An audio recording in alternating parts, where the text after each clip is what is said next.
بسم الله الرحمن الرحيم السلام عليكم ورحمة الله وبركاته. marka hore waxaan salaamayaa shacabka Soomaaliyeed meel kasto ay joogaan. waxaan madaxweynaha Jamhuuriyadda Federaalka Soomaaliya Mudane Maxamed Cabdullaahi Farmaajo uga mahadcelinayaa tanaasulkii weynaa ee uu sameeyay si loo gaaro heshiisyadii la xiriiray arrimaha doorashooyinka ee ugu dambeeyay heshiiskii 1 bisha Oktoobar ee lagu jaangooyay habraaca doorashooyinka 2020 ee dalka. sidoo kale waxaan u mahadcelinayaa madaxweynayaasha dawladaha xubnaha ka ah dawladda federaalka iyo gudoomiyaha gobolka Banaadir oo dhammaantood muujiyay mas'uuliyad weyn iyo dabacsanaan si loo gaaro heshiis loo dhan yahay.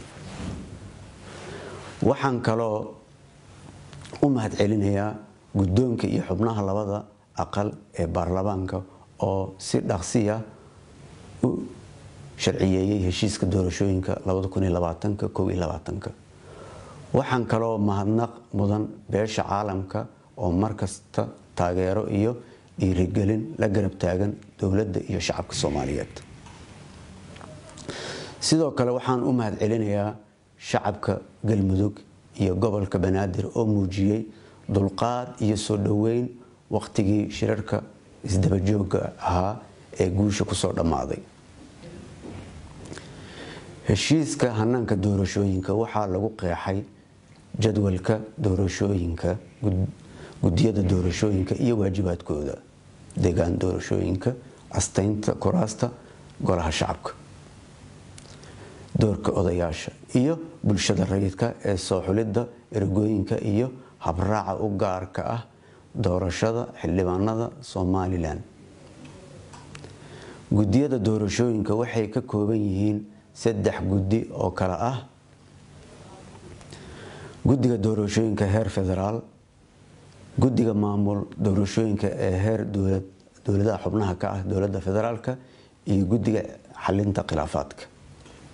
heshiiska hanaanka doorashooyinka ee xilligan ayaa tirada ka qaybgalka ergooyinka iyo deegaan doorashooyinkaba ka horumarsan yihiin markii loo barbar dhigo doorashooyinkii 2016 taasoo gogol xaar u ah in 2024-25 ay dalka ka dhacdo doorasho qof iyo cod ah hadduu Ilaahay raali ka noqdo.